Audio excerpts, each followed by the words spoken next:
이 시간에는 공경에서 찾은 열정이라는 제목으로 오늘 본문의 말씀을 함께 상고해 보기를 원합니다. 오늘 우리가 어제 시간에도 살펴봤듯이 예레미야 선지자가 겪은 그 곤경, 고난, 그 환난은 참 이루 말할 수 없는 그런 부분인 것 같습니다. 감히 우리도 어렵다, 힘들다, 참 살아가는 인생이 너무 괴롭다, 참 여러 가지 많은 시험 때문에 우리가 넘어지고 좌절할 때가 많은데 아마 예레미야 선지자의 그 모습을 보면 과연 우리가 그 앞에서 내가 힘들다, 어렵다, 괴롭다고만 말할 수 있을까 하는 그런 반성을 하게 됩니다. 그럼에도 불구하고 예레미야 선지자는 그가 그에게 처한 이 곤경 속에서도 그는 좌절과 낙심보다는 하나님께서 주시는 그 명령, 또 하나님께서 받은 사명을 그가 감당하지 않고서는 내가 견딜 수 없다라고 하는 그런 고백을 하는 것을 볼 수가 있습니다. 참 그런 모습을 보면 참 대단하다라는 생각을 할 수밖에 없는 것 같아요.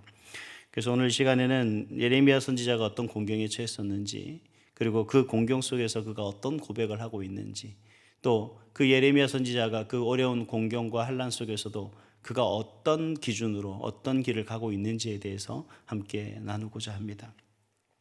먼저 예레미야 선지자가 처한 공경은 우리가 어제도 보았듯이 제사장 바수를 통해서 어떤 일들을 겪었습니까? 그는 정말 하나님이 부르시고 세우셔서, 그리고 하나님이 명령하셨기 때문에 그 명령에 순종해서 그는 정말 하나님의 선한 일, 정말 의의 길로 나아가며 그 하나님의 의의 길, 선한 일들을 많은 사람들에게 전하며 증거하는 그 사역을 열심히 감당했습니다. 최선을 다해 감당했고 정말 모든 것을 다해서 그 사명에 열정을 다했습니다. 그런데 그를 막아선 고난은 정말 선지자를 고뇌하게 만드는 그러한 사건들이었습니다. 그래서 선지자는 자신의 억울함을 우리 7절에서 표현하고 있는데, 내가 원해서 그 일을 한 것이 아니라 하나님께서 나를 원하셨기 때문에 그렇다. 하나님이 나를 택하셨고 또 하나님이 나에게 강권하셨기 때문이다. 내가 하나님을 이긴 것이 아니라 하나님이 나를 이기셨기 때문에 나는 하나님 앞에 순종할 수밖에 없었다라고 그렇게 이야기를 하고 있는 것을 볼 수가 있습니다. 그리고 그러한 권유를 받았을 뿐인데, 그래서 그 사명을 감당했을 뿐인데, 그리고 그 사명을 열심을 다해서 했을 뿐인데, 지금 이 예레미야 선지자가 겪고 있는 그 고난, 공경은 어떤 거냐? 오늘 7절, 8절, 10절 말씀에 쭉 보면 세상 조롱거리가 되고 또 치욕과 모욕을 받고 또 세상 여러 사람들에게 정말 맞고소를 당하는 그런 일을 겪었고, 또 두려움이 임했고, 또 친한 벗도 저버리는 그러한 말도 안 되는 그러한 모욕과 치욕을 받고 있는 그 모습을 이야기하고 있습니다. 하나님 앞에 내가 순종했는데 내가 왜 이런 일들을 당해야 합니까? 정말 하나님의 말씀, 진리의 말씀을 전하고 증거하고 많은 사람들에게 그렇게 했으면 뭔가 그 사람들이 변화되고 또 새로운 또 마음을 다짐을 결단을 하며 하나님 앞에 나와야 되는데, 오히려 그 사람들은 그 예레미야 선지자를 조롱하고 비난하고 비판하고, 오히려 어제 우리 바술에게 어떻게 했죠? 매를 맞고 목에 고리에 채워진 채 묶여 있었고, 얼마나 비참합니까? 저는 그런 생각이 듭니다. 매를 맞는 거, 이 세상에서 가장 치욕적인 일이 어떤 거냐면 사람에게 매를 맞는 겁니다. 가장 모욕적인 일이 뭐냐면 사람에게 맞는 거예요. 잘못도 하지 않았지만 그냥 힘의 논리에 의해서 매를 맞는 것, 얼마나 그게 가슴 아픈 일입니까? 그리고 더 괴로운 거, 그만큼 괴로운 건 뭐냐면 사람의 취급을 받지 못하는 거죠. 고리에 목을 메어져서, 목이 고리에 채워져서 묶여져 있었다는 건 우리가 소위 예전에 마당에 뛰어노는 강아지를 묶어 놓는 것하고 뭐가 다르겠습니까? 사람의 취급을 하지 않았다는 거죠.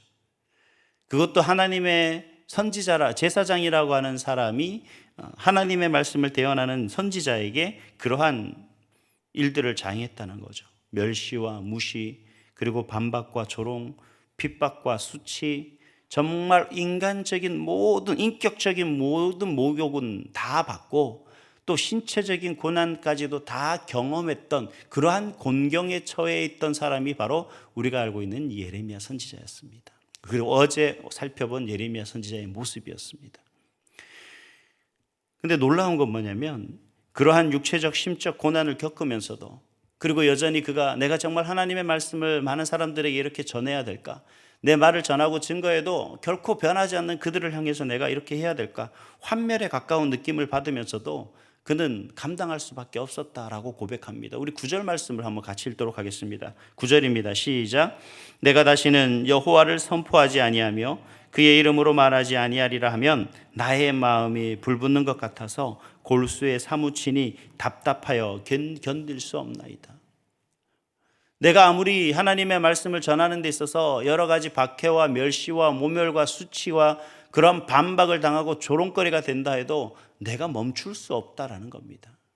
그럼에도 불구하고 나를 조롱하며 죽음의 길을 향해 가는, 파멸의 길을 향해 달려가는 그 이스라엘 백성들을 향해서 그냥 좌시할 수는 없다는 얘기죠. 이 얼마나 놀라운 고백입니까? 이런 그 선지자의 고백을 가만히 보면 그런 생각이 들어요. 이제 과거와 현재, 즉 다시 말하면 하나님의 말씀과 현실과의 괴리감이라 그래야 되나요? 우리도 그런 게 있지 않습니까? 우리가 참 믿음대로 말씀대로 살아가려고 하니까 우리가 살아가는 이 세상에서 과연 그게 제대로 이렇게 맞춰져 가는가 하는 괴리감이 있습니다. 그래서 하나님을 선택하자니 현실이 우리 가운데 너무 크고, 또 현실을 선택하자니 하나님 말씀에 너무 맞지 않고 뭐 이런 경우들이 많다는 거죠. 선지자 역시 아마 그런 마음을 가지고 있었을 겁니다.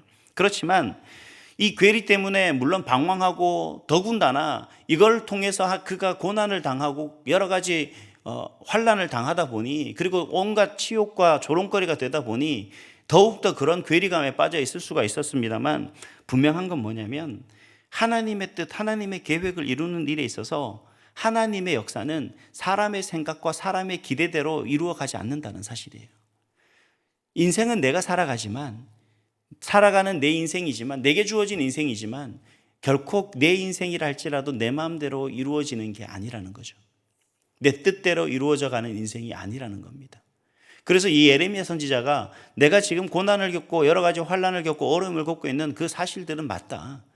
그렇지만 이 모든 것조차도 하나님의 계획이고 하나님의 뜻을 이루어가는 일에 있어서 내가 지금 쓰임받은 하나의 과정이다라는 것으로서 자신이 하나님 말씀을 대언하는 데 있어서 어떤 열매도 맺지 못하고, 그것을 통해서 뭔가 이스라엘 백성들이 변화되지도 못하고, 오히려 말씀을 전하고 증거하는 자기가 괴롭고 힘든 상황에 보니까 이건 내가 생각하고 내가 바라봤던, 그리고 내가 기대했던 이스라엘 백성들과 나의 삶이 아니었다는 겁니다.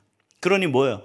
그 환란이 그대로 나에게 전가되어지고, 그러다 보니 이게 인격적으로, 신체적으로, 육체적으로 결국 그 모든 것들이 고난스러울 수밖에 없겠죠.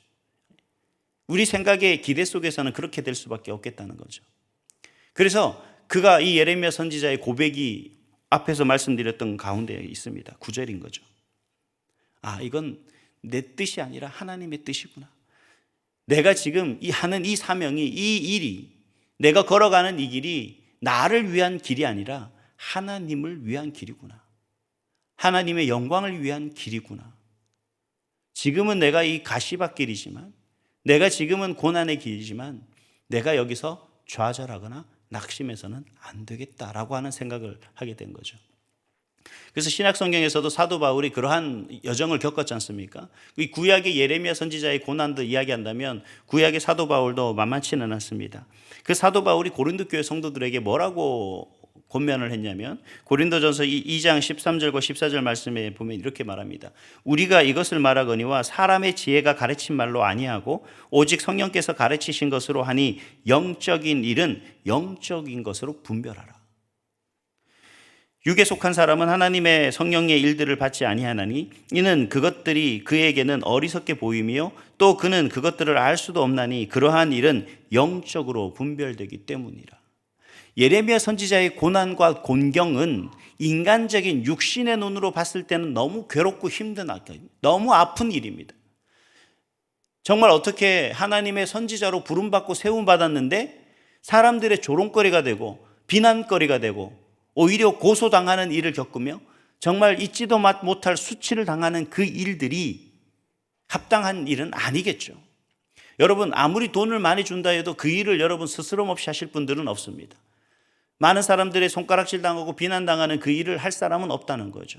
그러나 더군다나 하나님의 일을 하는데 그러한 경우를 당했을 때 이 선지자가 겪는 괴로움은, 그 수치와 모욕은 이루 말할 수 없었을 거라는 거죠.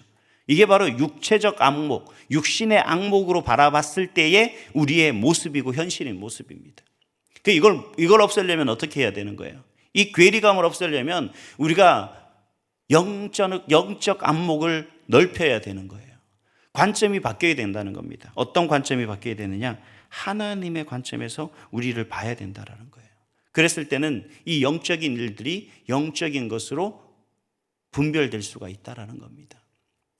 그렇게 자신의 안목을 바꾸고 나니까 이 예레미야 선지자는 고백할 수밖에 없어요. 어떻게 고백합니까? 9절 말씀에서 말한 것처럼 내가 그의 이름으로 말하지 아니하리라 하면 나의 마음이 불붙는 것 같아서, 그리고 골수에 사무치니 답답해서 내가 견딜 수가 없습니다 라고 그렇게 고백할 수밖에 없었던 거죠. 여러분, 우리가 가끔 이야기할 때 보면 그런 얘기를 많이 해요. 무슨 얘기든 이렇게 얘기하면 내가 정말 하나님 일이니까 내가 이렇게 안 할 수밖에 없지. 내가 정말 내 생각만 하고 한다면 내가 왜 이런 힘들고 어려운 일을 해? 내가 왜 이런 꼴을 당하면서 내가 그 일을 해? 라고 하는, 여러분, 우리가 그냥 아무런 스스럼 없이 내뱉는 말들 중에 그런 말들이 많잖아요. 내가 정말 나를 위해서가 아니라 하나님의 영광을 위해서, 교회를 위해서 내가 일하니까 이렇다라는 모습입니다. 그래서 우리가 살아가는 이 세상, 선지자의 그 고난과 고통, 괴로움도 있겠지만, 여러분, 우리가 가장 중요한 건, 여러분 고난의 자리이든 영광의 자리이든 슬픔의 자리이든 기쁨의 자리이든, 여러분 우리가 살아가는 그 속에서 뭘 찾아야 되냐면 우리가 고난이 아니라 열정을 찾아야 되는 겁니다. 오늘 예레미야 선지자가 당한 고난 속에서도 찾았던 열정처럼 우리가 그것을 찾을 수 있어야 돼요. 그러기 위해서는 뭘 해야 되느냐? 바로 분별을 해야 된다. 영적 분별을 해야 된다라는 겁니다. 그래서 이 예레미야 선지자가 그런 가운데서 왜 이렇게 영적 분별을 할 수 있는 능력이 어디서 나타나느냐? 바로 경건과 하나님을 의지함에 있습니다. 오늘 본문 11절에서 13절을 보면 하나님에 대한 예레미야 선지자의 신앙 고백과 기도와 찬양이 쭉 이제 기록되어 있는데, 그 속에서 예레미야 선지자가 고백하는 하나님은 어떤 하나님이냐면 전능하신 하나님이십니다. 그리고 그 하나님이 늘 자신과 함께 하신다는 거죠. 그 가만히 보면 그런 거예요. 항상 하나님께서는 예레미야 선지자에게 말씀해 주셨습니다. 그가 어떤 상황에 놓여 있던 예레미야 선지자와 교제하고 계셨던 거죠. 그렇기 때문에 예레미야 선지자는 그 어려움 속에, 온갖 모욕과 비난과 핍박 속에서도 여전히 하나님이 함께 하셔서 하나님이 주시는 말씀을 백성들에게 선포하고 나가는 그 모습을 볼 수가 있습니다. 어제도 우리가 보았지만 바술의 그 때리고 모욕 주는 그 고통 속에서도 그 이후에 이어지는 게 뭐예요? 그들을 향한 하나님의 말씀을 예레미야 선지자가 선포하는 것을 볼 수 있지 않습니까? 그리고 지금 오늘 우리가 읽었던 본문 속에서는 또 어떤 거예요? 하나님 앞에 예레미야 선지자가 고백하며 나가는 그 모습을 볼 수 있지 않습니까? 그 예레미야 선지자는 이런 속에서 깨우쳤던 거예요. 우리가 힘들다, 하나님이 안 계신 거 아니냐, 하나님이 나를 미워하시는 거 아니냐라고 하면서 우리는 여전히 어떻게 하냐면 교회에 나와서 울고 있어요. 하나님을 찾고 있단 말입니다. 이게 뭐냐면 우리가 잊어버리고 있는 거야. 있는 것이 있는데 그게 뭐냐면 하나님이 나와 함께 하신다는 사실이. 예레미야 선지자는 그것을 깨달았기 때문에, 그것을 알고 있었기 때문에, 확신했기 때문에 그 공경에서도 그 하나님을, 전능하신 하나님은 항상 나와 함께 하신다는 사실을 알았다는 거죠. 그게 예레미야 선지자에게 능력이었다라는 겁니다. 또 한 가지는 예레미야 선지자는 그럼 그 하나님의 능력을 확신하면서 나아가는데 그 속에서 그가 보여준 게 또 있어요. 뭐였냐면 결코 말씀에서 벗어나지 않는다라는 사실입니다. 오늘 본문 14절부터 18절 말씀을 가만히 보면 이제 누가 보면 이게 예레미야 선지자가 자신의 어떤 태어나는 것에 대해서 저주하는 것 아니냐라고 이렇게 얘기할 수가 있습니다. 내용이 그런 것 같아요. 뭐 내가 태어난 날이 뭐 어떻고 뭐 여러 가지 그런 얘기를 많이 하고 있습니다만, 우리가 기억해야 될 것은 예레미야 선지자가 결코 불경스러운 어떤 그런 태도 속에서 하나님 앞에 나가는, 즉 믿음과 인격까지 의심하도록 만드는 그러한 내용이라고 오해하셔서는 안 됩니다. 본문을 가만히 살펴보면 오히려 정반대예요. 뭐라고 얘기하고 있냐면 하나님께서 그를 선택하신 거잖아요. 예레미야 선지자를. 저와 여러분이 하나님께서 나를 선택해 주신 거지 않습니까? 그리고 여러분의 부모님, 저의 부모님도 마찬가지지만 제 부모님이 저를 낳았을 때는 내가 선택해서 부모를 선택한 것이 아니지 않습니까? 그렇죠? 그럴 수 있다면 좋죠. 저도 우리 가난한 부모님을 만나고 싶은 마음이 없겠죠. 어쨌든 간에 이왕이면 좀 더 뭐 여러 가지 여건고 상황이 좋은 부모님을 만나고 싶은 게 사람의 모습일 수도 있습니다만, 그런데 예레미야 선지자가 그런 투정을 부리는 것이 아니라 나를 택하신 하나님, 그리고 나를 뱃속에서 품고 나를 출산하신 그 어머니, 그리고 출산한 나를 기뻐하는 그 아버지의 그 기대와 또 그러한 사랑에 자신이 미치지 못하고 있음을 얘기하는 거예요. 그러니까 이게 잘못 오해하면 예레미야를 너무 오해하게 되는 거죠. 예레미야 선지자가 지금 모든 삶 속에서 뭐라고 이야기하냐면 자신의 삶이 너무 정말 하나님 앞에 무가치한 것 아니냐는 거예요. 정말 부모님이 날 낳아주셨는데 그 부모님의 얼굴에 먹칠하고 있는 건 아닌가라는 얘기는 겁니다. 그가 결코 부모를 원망하거나 하나님을 원망하고 있는 모습이 아니라는 거죠. 하나님, 정말 내가 하나님의 자신이냐, 하나님의 그 선택받은 하나님의 자녀라면, 제자라면 당신의 그 거룩한 말씀, 능력의 말씀으로 하나님 나를 붙들어 주셔서 내가 더 하나님 그 영광을 위해 하나님의 뜻을 이루는 일에 나를 좀 제대로 더 잘 쓰임받을 수 있도록 나를 인도해 달라는 고백이고 투정인 겁니다. 나를 낳아주신 그 부모님, 내가 태어난 것을 기뻐했던 그 부모님에게 정말 자녀로서의 어떤 참된 면모를 온전히 보여줄 수 있는 그런 자녀가 되기를 원한다라는 그런 고백이라는 거죠. 이게 선을 넘지 않는 겁니다. 항상 말씀 안에서 살아가는 거죠. 부모를 공경하고 하나님을 경외하며 그 말씀에서 좌로나 우로 치우치지 아니하고 항상 정의와 믿음으로 나아갔던 그 모습을 보여주고 있는 겁니다. 어떤 공경 속에서도 하나님을 믿고 의지하고 신뢰하며 확신하는 가운데서 항상 말씀의 선에서 그 말씀을 의지하며 나아가는 그 모습이 오늘 본문에 나오는 그 모습인 겁니다. 여러분, 이런 말이 있더라고요. 넘어지는 건 인간적이다. 그러나 넘어진 것은 인간적이지만 죄를 범하는 건 그거는 인간적인 모습이 아닌 거죠. 그거는 마귀적인 것이다. 이렇게 얘기합니다. 넘어질 수 있다는 거예요. 사람은 공경에 처할 수 있다라는 겁니다. 당연히 어려움을 겪을 수밖에 없는 게 우리 연약한 인생입니다. 그러나 넘어졌다고 해서 그 속에서 죄를 행하거나 죄로 나아가는 건 마귀적인 일이다라는 겁니다. 오늘 예레미야를 다시 한번 잘 묵상하시면서 예레미야가 그 공경 속에서도 하나님을 향한 그 열정을 되찾았고 그 속에서 그가 다시 한번 내가 믿고 의지할 하나님이 어떤 하나님인지, 그리고 그 하나님을 내가 얼마나 믿고 신뢰하고 있는지를 확인하고, 그리고 그 하나님의 사랑, 더 나아가서 나를 낳아주신 부모님에 대한 사랑까지도 그가 고백하며 나아갔던 그러한 모습을 우리가 기억하면서 오늘 한 날도 그 예레미야를 묵상하는 가운데 힘내 승리할 수 있는 그런 저와 여러분이 될 수 있기를 간절히 소망합니다. 공경 속에서도 열정을 회복하는 저와 여러분이 될 수 있기를 간절히 소망합니다. 기도하겠습니다.